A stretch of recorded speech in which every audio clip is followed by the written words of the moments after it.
गीता सुगीता कर्तव्या किमन्यैः शास्त्रविस्तरैः या स्वयं पद्मनाभस्य मुखपद्माद्विनिसृताः। अर्थात जो कि भगवद गीता साक्षात श्री कृष्ण ने उच्चारित की है, उनके मुख से निकली है। अतः केवल भगवद गीता के अध्ययन मात्र से सभी शास्त्रीय विद्याओं का सार समझ में आ जाता है। राधा वल्लभ श्री हरिवंश। पिछली वीडियो में हमने प्रथम अध्याय के 11वें श्लोक से 20वें श्लोक तक की चर्चा की थी। इस वीडियो में उसी गति से 21वें श्लोक से लेकर 30वें श्लोक तक की चर्चा की जाएगी। आशा करता हूं कि देखने वाले मेरे साथ जुड़ेंगे और अपना पूर्ण सहयोग देकर भगवद गीता के अमृत से लाभान्वित होंगे। राधा वल्लभ श्री हरिवंश। अर्जुनुवाच सैन्योरुभयोर्मध्ये रथं स्थाप्य मे अच्युत यावदैतानिरीक्षेऽहं योदधुकामनावस्थितान् कर्मयासेह योधव्यं स्मरण समुद्धमय। अर्थात अर्जुन ने कहा, हे अच्युत, कृपा करके मेरा रथ दोनों सेनाओं के बीच ले चले, जिससे मैं यहां उपस्थित युद्ध की अभिलाषा रखने वालों को और शस्त्रों की इस महान परीक्षा में जिनसे मुझे संघर्ष करना है देख सकूं। अर्जुन यहां श्री भगवान को अच्युत कहकर पुकारता है, अच्युत कहकर संबोधित करता है। अच्युत का अर्थ होता है जो कभी नहीं चूकता। अर्जुन यहां भगवान को अच्युत क्यों कहता है? क्योंकि भगवान ने अर्जुन का सारथी पद स्वीकार किया था। सारथी यानी अर्जुन के ड्राइवर बनने का पद स्वीकार किया था, अर्जुन की सेवा स्वीकार की थी। हालांकि भगवान ने अर्जुन का सारथी पद स्वीकार किया था, फिर भी उनकी वास्तविक स्थिति कि वे श्री भगवान हैं अक्षुण्ण बनी रही। वे हर अवस्था में इंद्रियों के स्वामी ऋषिकेश बने रहते हैं, किंतु अपनी भक्त वत्सलता के कारण भक्त की सेवा करना स्वीकार करते हैं और इस सेवा से वे कभी नहीं चूकते, इसलिए उन्हें अच्युत कहा जाता है। भगवान अपने भक्त से इतना प्रेम करते हैं कि स्नेहवश मौके खोजते हैं, प्रयासरत रहते हैं कि कब किस भक्त की कैसे सहायता कर सकूं, कैसे सेवा कर सकूं, और इस सेवा से उन्हें दिव्य आनंद का अनुभव होता है। क्योंकि भगवान के ऊपर और कोई नहीं है, भगवान को आदेश देने वाला कोई नहीं है। सारे जगत की व्यवस्था, सारे जगत का ऑर्डर भगवान ने ही बनाया है, तो भगवान को ऑर्डर देने वाला कोई नहीं है। पर जब उनका शुद्ध भक्त उन्हें आज्ञा देता है, उन्हें ऑर्डर देता है, तो उसकी आज्ञा का पालन करने में भगवान को दिव्य आनंद का अनुभव होता है। इसलिए अर्जुन भगवान को अच्युत कहकर बुलाता है। और जहां तक रही अर्जुन की बात कि वो बोलता है कि दोनों सेनाओं के बीच मेरे रथ को ले जाओ, उसका कारण इतना ही है कि अर्जुन देखना चाहता है कि कौन कौन मुझसे लड़ने आया है। अब युद्ध बस शुरू होने वाला है, युद्ध को रोका नहीं जा सकता।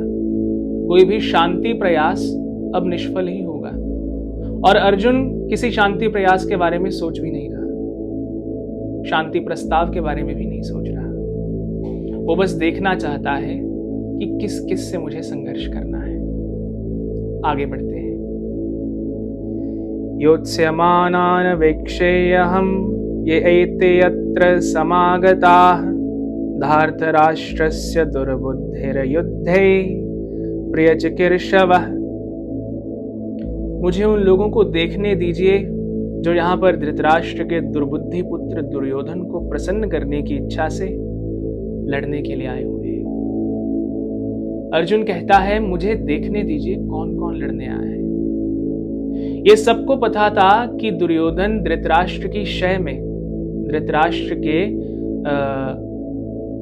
बहकावे में, या धृतराष्ट्र क्या कर रहा था उसे? धृतराष्ट्र दे रहा था उसे प्रोत्साहन, उसके कूटनीतिक कार्यों को प्रोत्साहन, उसकी दुर्बुद्धिपूर्ण योजनाओं को धृतराष्ट्र ने प्रोत्साहन दिया कि वो पांडवों का राज्य हड़प सके। इस बारे में सबको पता था।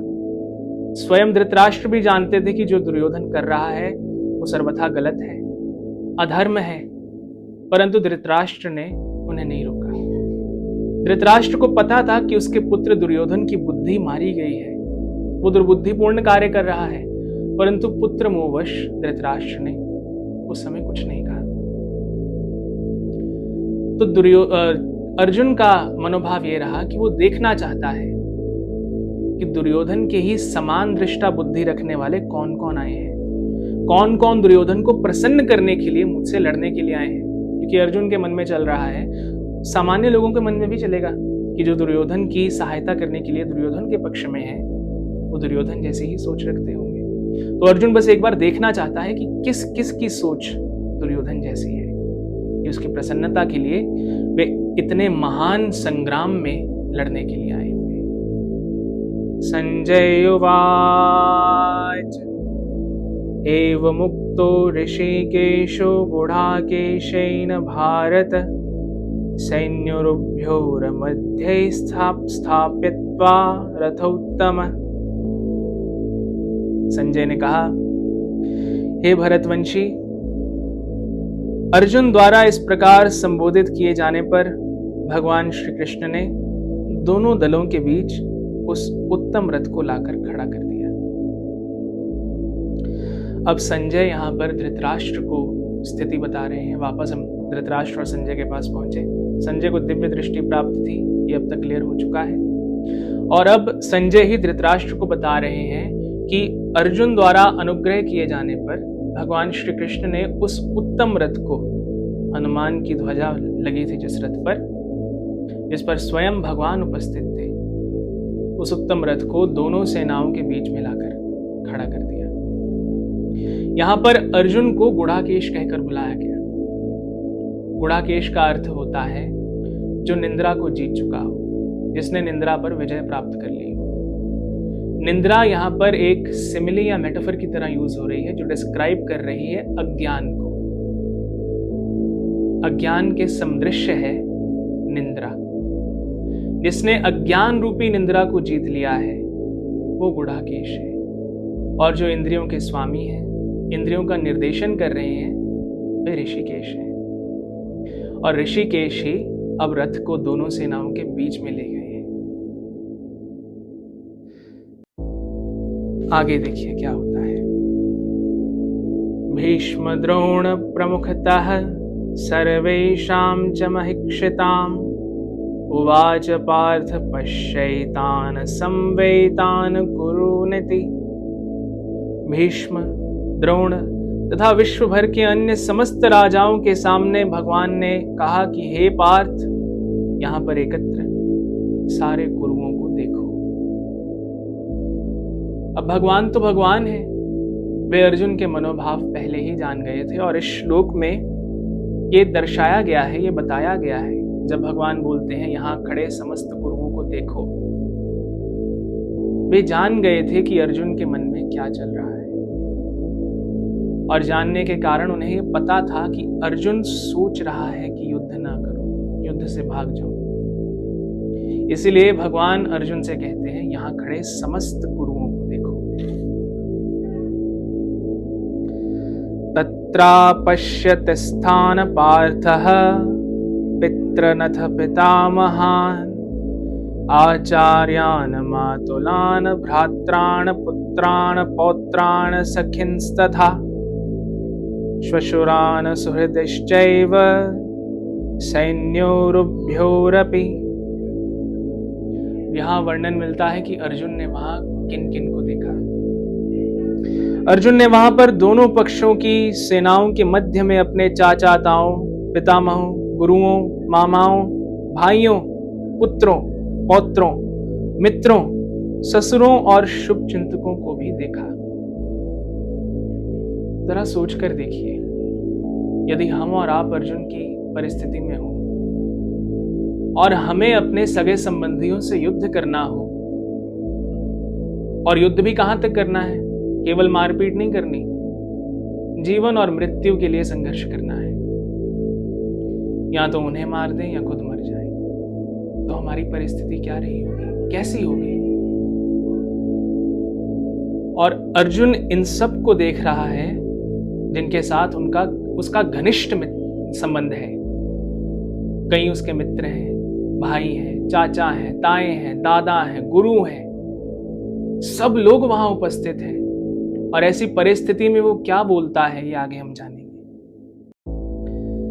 तान समीक्षय स कौन्तेयः सर्वान् बन्धुवस्थितान् कृपया परयाविष्टो विशदिन्निदं ब्रवीत। जब कुंती पुत्र अर्जुन ने मित्रों तथा संबंधियों की इन विभिन्न श्रेणियों को देखा तो वो करुणा से अभिभूत हो गया और इस प्रकार बोला। अब अर्जुन ने जब देखा तो संजय बता रहा है धृतराष्ट्र को भी कि वो करुणा से भर गया और इस प्रकार बोला।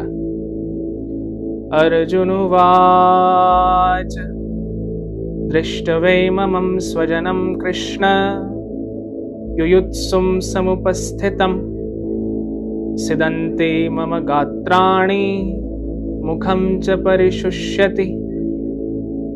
अर्जुन ने कहा, हे कृष्ण, इस प्रकार युद्ध की इच्छा रखने वाले अपने मित्रों तथा संबंधियों को अपने समक्ष उपस्थित देखकर मेरे शरीर के अंग कांपने लगे हैं और मेरा मुंह सूख रहा है।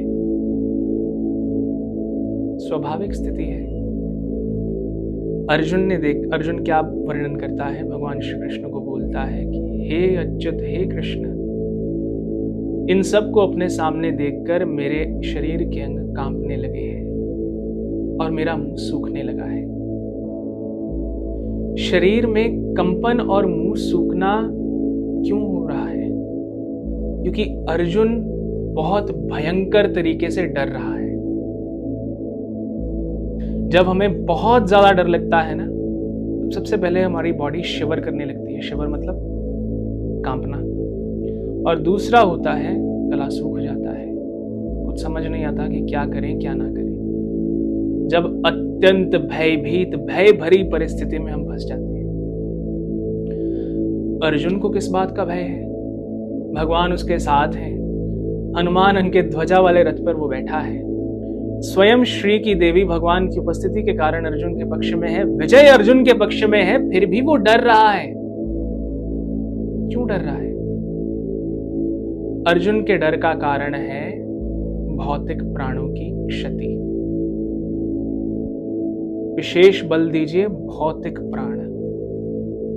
भौतिक प्राण मतलब देह की क्षति, देहांत। यानी वो सामने वाले अपने बंधुओं की मृत्यु के बारे में सोचकर बहुत डर रहा है। इतना डर रहा है कि उसका शरीर कांप रहा है और मुंह सूख रहा है। दूसरा कारण अर्जुन के ऐसे व्यवहार का ये है कि अर्जुन भगवान का शुद्ध भक्त है और भगवान तो साक्षात करुणा मूर्ति है, करुणा से भरे हैं, प्रत्येक जीव के प्रति करुणा रखते हैं। और शास्त्रों में वर्णन आता है, सुनिए। यस्यासित भक्तियनिंचना सर्वे गुणैस्तत्र समासते सुराः हराव भक्तस्य कुतो महद गुणा मनोरथे नास्ति धावतो बहि। जो भगवान के प्रति अविचल भक्ति रखता है उसमें देवताओं से सद्गुण पाए जाते हैं, किंतु जो भगवत भक्त नहीं है उनके पास भौतिक योग्यताएं ही रहती हैं जिनका कोई मूल्य नहीं होता। इसका कारण यह है कि वो मानसिक धरातल पर मंडराते रहते हैं और ज्वलंत माया के द्वारा आकृष्ट रहते हैं। अर्जुन भगवान का शुद्ध भक्त होने के कारण अर्जुन में देवताओं के सद्गुण थे और उन्हीं में आती है करुणा। और इसी करुणा के कारण वो अपने सगे संबंधियों के लिए भयभीत है, उनके ऊपर दया और करुणा दिखा रहा है। आगे बढ़ते हैं। वैपथुश्च शरीरे मे रोमहर्षश्च जायते गांडीवं स्रंसते हस्ता तत्त्वकच्चैव परिद्राहते। मेरा सारा शरीर कांप रहा है, मेरे रोंगटे खड़े हो रहे हैं, मेरा गांडीव धनुष मेरे हाथों से सरक रहा है और मेरी त्वचा जल रही है। अर्जुन भगवान को अपनी दशा बता रहा है। जो शत्रुओं का दमन करने में सबसे श्रेष्ठ योद्धा है, गुरु द्रोण ने जिसे अपना उत्तम शिष्य कहा था, वही अर्जुन की अब ऐसी दशा हो चुकी है कि उसका विख्यात धनुष गांडीव उसके हाथों से सरक रहा है। उसे इतना ज्यादा डर लग रहा है कि अब वो समझ नहीं पा रहा कि मैं क्या करूं, और वो डर के मारे कांपते हुए बस भगवान से वर्णन कर रहा है। अर्जुन की कही गई दशा के अनुसार ये सहज अनुमान लगाया जा सकता है कि अर्जुन केवल रोम कंपन या शरीर में कंपन और मुंह सूखने के साथ ही खड़ा नहीं था, वो रुदन भी कर रहा था, रो रहा था, रोते हुए भगवान से अपनी व्यथा का वर्णन कर रहा है। और ऐसी गंभीर स्थिति हो चुकी है उसकी कि क्या कहा जाए। इतना ज्यादा भय अभिभूत, इतना ज्यादा मोहग्रस्त अर्जुन हो गया अपने सामने वालों को देखकर कि अब उसका धनुष भी उसके हाथों से सरकने लगा है। आगे देखिए। न च शक्नोम्यवस्थातुं भ्रमतेव च मे मनः निमित्तानि च पश्यामि विप्रेतानि केशव। मैं यहां अब और अधिक खड़ा रहने में असमर्थ हूं। मैं अपने को भूल रहा हूं और मेरा सिर चकरा रहा है। हे कृष्ण, मुझे तो केवल अमंगल के ही कारण दिख रहे हैं। हालत देखिए अर्जुन की, क्या हो रहा है। खड़ा रहने में भी अब वो असमर्थ हो गया। उसे खड़ा नहीं रहा जा रहा, उसे अपना स्वरूप भूल रहा है। वो कहता मैं खुद को भूल रहा हूं, मैं कौन हूं। यहां पे पूर्व सूचना दी जा रही है अर्जुन के मोह की। अर्जुन को पता है कि वो मोहग्रस्त हो रहा है, परंतु फिर भी जानते हुए भी अर्जुन मोहग्रस्त हो रहा है। आगे के अध्यायों में वर्णन भी आएगा जब अर्जुन पूछता है कि हे भगवान, हम कुछ नहीं करना चाहते फिर भी हमसे वो हो जाता है, इसका क्या कारण है। यहाँ पे अर्जुन को पता है कि वो खुद को भूल रहा है, मैं अपने को भूल रहा हूं, मोहग्रस्त हो रहा है, मेरा सिर चकरा रहा है, फिर भी वो मोहग्रस्त हो रहा है। हे कृष्ण, मुझे केवल अमंगल दिख रहा है, केवल अमंगल दिख रहा है। इस युद्ध में कोई मंगल नहीं दिखता। हालांकि ये युद्ध धर्म युद्ध था, मंगल का परम प्रमाण था, अमंगल को दूर करने के लिए ही युद्ध हो रहा था, परंतु अर्जुन को उस मंगलमय युद्ध में भी अमंगल ही दिखने लग गया। अधर्म को दूर करना जो क्षत्रिय का कर्तव्य था, वो अपने कर्तव्य से विमुख हो जाएगा। आगे हम पढ़ेंगे। ऐसी स्थिति उसकी क्यों हुई। ऐसी स्थिति हुई, भयम द्वितीयाभिनिशतः सयात। ऐसा भय और मानसिक असंतुलन उन व्यक्तियों में उत्पन्न होता है जो भौतिक परिस्थितियों से ग्रस्त रहते हैं। जो भौतिकता से मोहग्रस्त होते हैं उनकी ऐसी दशा हो जाती है। स्वयं के स्वरूप को भूल जाना, डरना, अति भय, इतना ज्यादा भय कि मनुष्य खड़ा भी नहीं हो पा रहा, शरीर कांप रहा है, मुंह सूख रहा है, धनुष खिसक रहा है हाथों से। सोचिए अर्जुन की मनोदशा, क्या सोच रहा है वो और क्या क्या हो रहा है उसके साथ। युद्ध करने आया था और क्या करने जा रहा है, कुछ नहीं हो पा रहा उससे, डर के मारे बैठ गया है। निमित्तानि विपरीतानि शब्द भी बहुत महत्वपूर्ण है। जब मनुष्य को अपनी आशाओं में केवल निराशा दिखने लगती है, तभी वो सोचता है कि मैं यहां क्यों हूं, ये सब क्यों है, सब अमंगल है, क्या कर रहा हूं मैं। यानी अर्जुन को दिखाया जा रहा है कि वो डिप्रेस हो रहा है, पूरी तरह डिप्रेशन में जा रहा है अर्जुन। कृष्ण की इच्छा से अर्जुन ने अपने स्वार्थ के प्रति अज्ञान दिखाया। मनुष्य का वास्तविक स्वार्थ तो कृष्ण में ही निहित है। बद्ध जीव इसे भूल जाता है, इसलिए उसे भौतिक कष्ट उठाने पड़ते हैं। अर्जुन भगवान का निष्काम भक्त था। ऐसा भक्त था कि उसे अपने स्वार्थ से कोई लेना देना नहीं था। स्वार्थ यानी सांसारिक सुख। सांसारिक सुख के प्रति भगवान की कृपा से ही वो अज्ञानता दिखा रहा है, नहीं चाहिए। नहीं तो सामान्यता संसार का स्वरूप क्या है? स्वार्थ लाग करहीं सब प्रीति, सुर नर मुनि सब ही की रीति। हर कोई मनुष्य केवल आपसे आपके स्वार्थ के लिए ही प्रेम करता है। जब स्वार्थ पूर्ण, प्रेम खत्म, क्योंकि प्रेम था ही नहीं। प्रेम का तो स्वरूप ही निष्काम है, कोई भावना नहीं। जोई जोई प्यारो करे सोई मोहे भावे। जो मेरा प्यारा करता है मुझे वही अच्छा लगता है। और जो मोह में होता है वो नहीं, उनका क्या स्वभाव होता है? जोई जोई मैं चाहूं सोई मेरो प्यारो करे। उल्टी स्थिति आ गई ना, बांध दिया हमने। प्रेम स्वतंत्रता प्रदान करता है और मोह जकड़ लेता है, बांध लेता है। उसी मोह ने अब अर्जुन के मन में घर किया है। अपने वास्तविक स्वार्थ को भी अर्जुन भूल रहा है। अर्जुन ने सोचा कि उसकी विजय केवल उसके शोक का कारण बन सकती है और कुछ नहीं। यदि वो युद्ध जीत भी जाएगा तो उससे उसे कोई लाभ नहीं होगा, कोई प्रसन्नता नहीं मिलेगी। इसी के साथ आज के 10 श्लोक पूर्ण हो गए। आशा करता हूं आपको ये भगवद गीता की यात्रा अच्छी लग रही होगी। यदि अच्छी लग रही है तो मेरे चैनल को लाइक करो, इसे ज़्यादा से ज़्यादा लोगों के पास शेयर करो, सब्सक्राइब करो और बेल आइकन को दबाओ ताकि हमारी लेटेस्ट वीडियो आपके पास जल्दी से जल्दी आ सके। शेष चर्चा आगे। श्री राधा वल्लभ लाल की जय।